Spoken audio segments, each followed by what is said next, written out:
Hello solo leveling fans and welcome back to a new video. Real quick before we start, I just want to say I'm sorry if I sound a little bit different. I am getting a little sick, but that doesn't mean I'm going to be forgetting about the comment of the video. It's this one right here. Thank you so much for the support that you guys have been showing to the channel.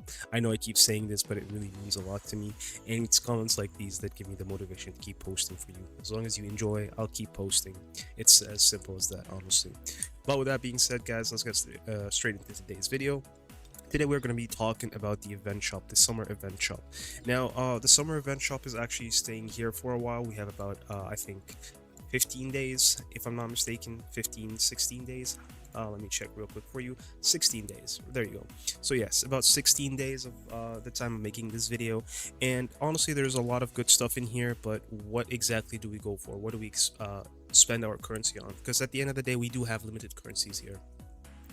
We have two currencies mainly that we're going to be using, obviously the instant camera and the memory films, and both of these can be obtained either from the instance dungeon, the encore missions, the story itself, like from the event itself, obviously there are missions from the events itself, or the gates. That's another place that they do not mention here when it comes down to sources. So yeah guys, those are the four places that you can get them.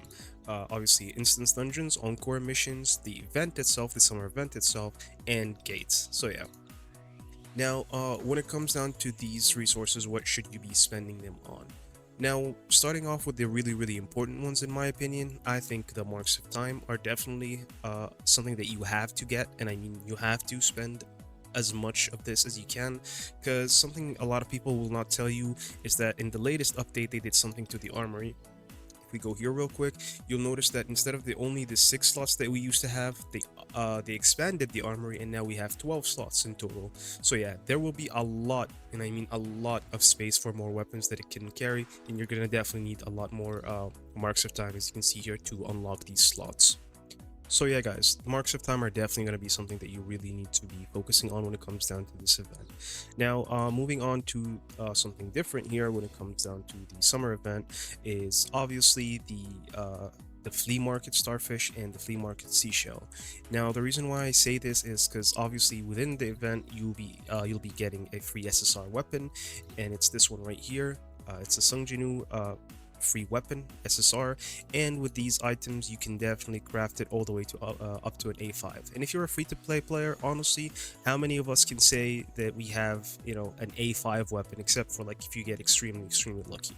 So yeah guys, it's definitely worth getting those items because you'll be able to craft one of these copies every time you are you're able to get a copy from here. So let me quickly just go over here to show you what I mean. And if we go over to the event, you'll see the Marlin surfboard here, and as you can see, it requires one of these and 5 seashells. So yeah guys, focus on that second and definitely go for the seashells. Now, another thing that is really important you can definitely go for is these artifact sets. Let me just quickly say this though. These artifact sets are level 65 artifacts, okay? It really just, look at this. I mean, it really is for it's not for veteran players. It's not for players who have like who have taken on Vulcan and have the Workshop of Brilliant Light unlocked, because these give you like really good artifacts like 75, 80, that kind of thing. But these are for like the players who are trying to catch up. These are for the players who are trying to get stronger and reach to the stage where they can like farm these artifacts, you know what I mean, from Vulcan and things like that. So yeah, these are only good if you guys are like, if you don't have the good artifacts. And by the way, these all have the same stats when you level them up. We double checked with a couple of content creators, with about like 15 content creators, and we all got the same results back. I will post some of these stats on Twitter. If you guys are interested in that, you can go check them out. But yeah guys, these artifacts, they're only worth it if you don't have the higher tier artifacts like the level 70 and the level 75 and the level 80 even. If you don't have those, then these are definitely a good investment for your characters and for your hunters. Now, the guns, the different guns here. So we have 3 different SSR weapons, and each of them give you a different stat. So the red one here gives you attack, the blue one gives you defense, and the yellow one gives you HP. It's an SSR hunter weapon.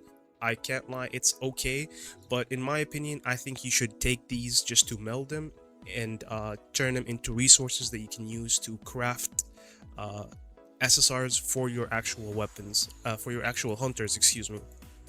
So the idea behind this is to basically get as many of these as you can, turn them into materials that you can use. Like you can scrap these basically in the salvaging system, salvage these, get their materials, and then just use your crafting here to make more, obviously make more SSR weapons from over here basically, because you'll be using the resources that you guys have just, things like the weapon designs and the power crystals to make new weapons for your actual hunters that you need. So yeah, that's definitely something that you can be doing. That's if you want to get those water guns. Now, another thing that I'm going to be talking about here, guys, is obviously the smaller resources. The small resources are okay to get, but in my opinion, you should be focusing on the more premium resources here. Things like the mana power elixir 3. These are very, very important. Excuse me. These are very, very important because, again, you can use these to you know, level up your hunters and advance them even further, upgrade your hunters to like higher tiers and things like that. And these will definitely cost quite a bit even when you get to craft them. That's if you're able to craft them. I can't even, I can check here for you guys, but yeah, so you definitely look at this. To craft 5 of these, you need about 25 of them and 20 advanced mana crystals with and 50,000 gold just to get 5 of these. So yeah, it is pretty expensive. So I also think that the more premium resources are definitely better. So yeah, guys, I think that should cover everything that you need here in the shop.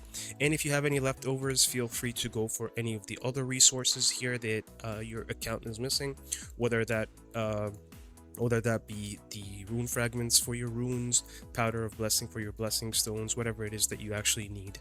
Now, real quick to recap everything, you should be going for the marks of time, the SSR, the SSR materials to craft that Marlin surfboard weapon, the artifacts only for beginners or like for people who doesn't have like the level 75 and onwards, or if they don't have artifacts that are not level 65.